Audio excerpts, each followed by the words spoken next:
सुप्रभातम। आज की online class में आपका हार्दिक अभिनंदन है। आज मैं हाई स्कूल कक्षा में काव्यखंड में बिहारी लाल द्वारा रचित बिहारी सतसई के भक्ति शीर्षक से और नीति शीर्षक से पद्यांशों की व्याख्या समझाऊंगा। बिहारी राधा कृष्ण के सच्चे उपासक थे। राधा की स्तुति करते हुए, प्रार्थना करते हुए कहते हैं, मेरी भव बाधा हरो राधा नागर सोए, जा तन की झाई परे श्याम हरित दुति होए। राधा जी कहते हैं, बिहारी लाल कहते हैं, हे राधा मेरी भव बाधा हरो, मेरी आने वाली बाधाओं को दूर करो, बाधाओं को दूर करो। राधा की तन की झाई पड़ते ही श्याम प्रसन्न हो जाते हैं। श्याम हरित द्युति होए, श्याम भी प्रसन्न होने लगते हैं और उनकी द्युतियाँ दांत खुश निकलने पड़ती हैं, चमकने लगती हैं। मोर मुकुट की चंद्रकनु यो राजत नंदन, मनु शशि शेखर की अकस किए शेखर सच्चंद। बिहारी लाल कहते हैं कि श्री कृष्ण के मस्तक पर मोर का जो मुकुट लगा हुआ है और उसमें मोर के मुकुट में चंद्रमा की जो आकृति बनी हुई है, चित्र बने हुए हैं, वो ऐसे बहुत राजत माने सुशोभित होते हैं नंद के मस्तक पर, मानो शशि शेखर की अकस। शशि कहते हैं चंद्रमा, अकस किए शेखर चंद, मानो जैसे उनके मस्तक पर मुकुट में अनेक चंद्रमा सुशोभित हो रहे, अनेक चंद्रमा प्रकट हो रहे हो। सोहत ओ है पीतपट श्याम सलोने गात, मनो नील मणि शैल पर आतप पर्यो प्रभात। कवि कहते हैं, सोहत ओ है पीतपट, श्याम जी यानी श्री कृष्ण अपने सांवले शरीर पर पीतपट पीला वस्त्र धारण करते हैं, गात माने शरीर पर, तो ऐसा लगता है मानो नीलमणि शैल माने पर्वत पर, मानो नीलमणि पर्वत पर पर्यो प्रभात, प्रभात के समय सूर्य की पीली किरणें पड़ रही हों, ऐसा प्रतीत होता है। इसमें भाषा ब्रज है, छंद उत्प्रेक्षा अलंकार है, रस भक्ति है इत्यादि। अधर धरत हरि के परत, ओठ डीठ पट जोत, हरित बांस की बांसुरी इंद्र धनुष रंग होत। कविवर बिहारी कहते हैं, अधर धरत हरि के परत, जब श्री कृष्ण अपने अधर्मन होठों पर मुरली को रखते हैं, ओट जीट पट जोत अपने ओठों पर रखते हैं तो जो बांसुरी हरे रंग की है, हरित बांस की बांसुरी, इंद्रधनुष रंग होत, जो उनके ओठ लाल हैं, पट पीला है और उनका शरीर सांवला है, तो तीनों रंग प्रकट होने लगते हैं एक साथ, जैसे इंद्रधनुष के रंग प्रकट होने लगे हों। या अनुरागी चित्त की गति समझे नहीं कोई, जो जो बोए श्याम रंग त्यों त्यों उज्जवल होए। कवि कहते हैं, इस मन के अनुराग की गति को कोई नहीं समझता इसकी भावना को, गति को कोई नहीं समझ पाता, क्योंकि जिसका मन श्याम के प्रति जितना भी रमता है, ज्यों ज्यों वो श्याम रम, जितना जितना अनुराग बढ़ता जाता है, त्यों त्यों उज्जवल होता जाता है। जबकि कोई वस्तु जितनी पुरानी होती है तो उतनी उसमें चमक कम होती है, लेकिन इसमें जितना श्री कृष्ण के प्रति अनुराग बढ़ता है, उतना कृष्ण के प्रति लगाव प्रेम और बढ़ता जाता है और उज्जवल होता जाता है। तो लघु या मन सदन में मैं हरि आवे कहीं बाट, बिकट जटे जो लघु निपट, खुटे न कपट कपाट।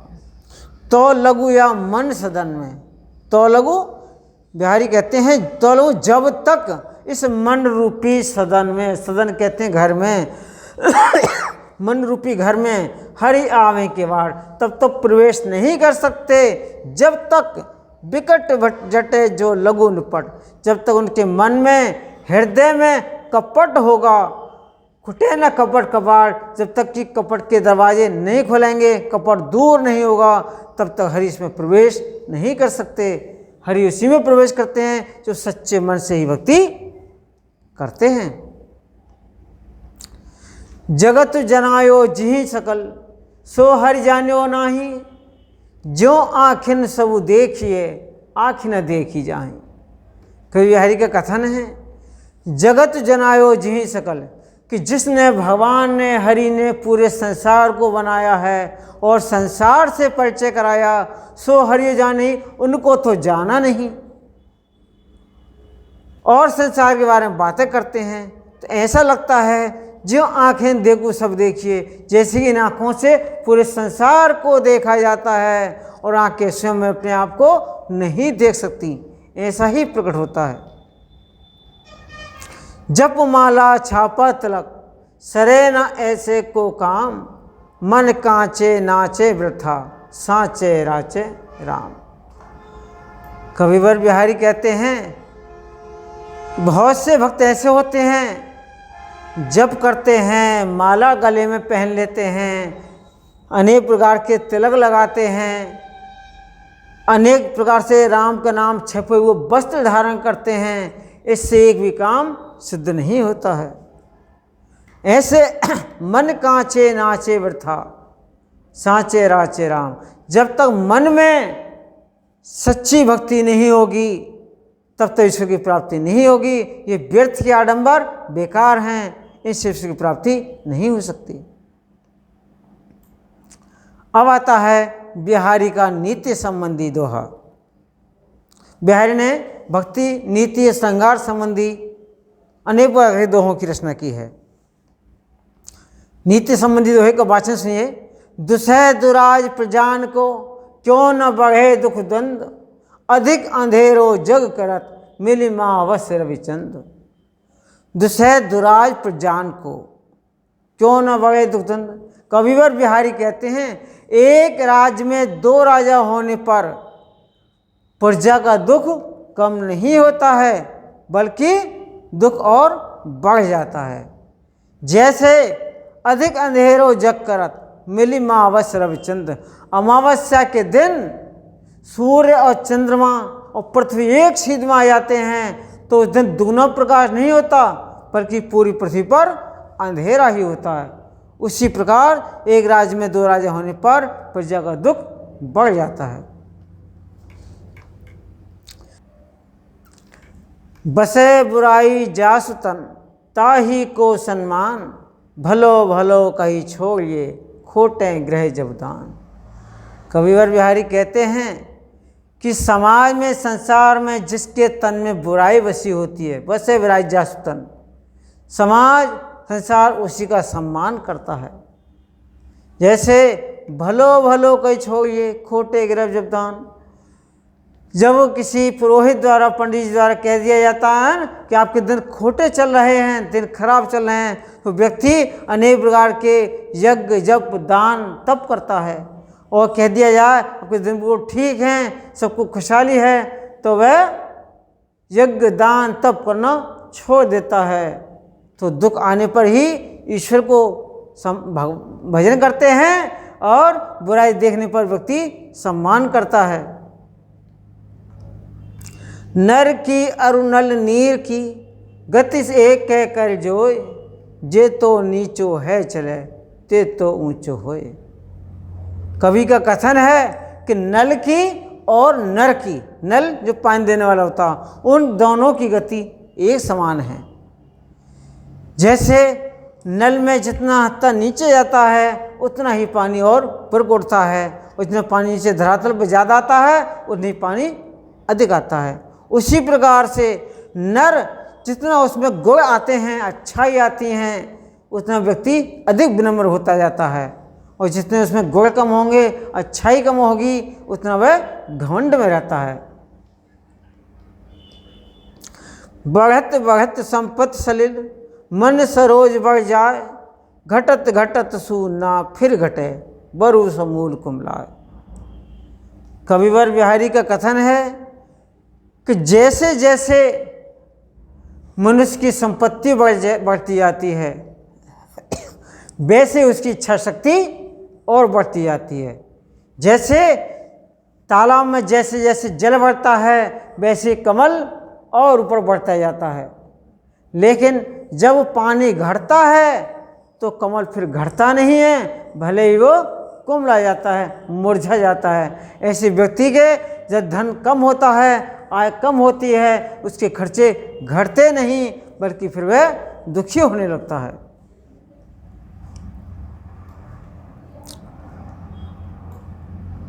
जो चाहत चटक ना घटे, मेलो होई न मित्त, रज राज सूना छुआई तो नेह चीकने चित्त। कविवर बिहारी का कथन है, जो चाहते हैं कि मेरा ईश्वर के प्रति प्रेम बना रहे या मेरे शरीर की कांति कम न हो, मेरी चमक बनी रहे, मेरा ईश्वर की अनुराग बना रहे, तो रज राज सुना छुआए तो प्रेम रूपी तेल के लगे होने पर उस पर रज राज सु ना छुआए, तो उस पर धूल के कण लगने से, जब तेल लगा होता है शरीर पर तो धूल के कण इसमें आसानी से चिपक जाते हैं, इससे वह सुंदरता कम हो जाती है, कांति घट जाती है। उसी प्रकार व्यक्ति का जब ईश्वर के प्रति प्रेम बनाए रखना है तो उसको धूल रूपी क्रोध लोभ मोह को त्यागना पड़ेगा।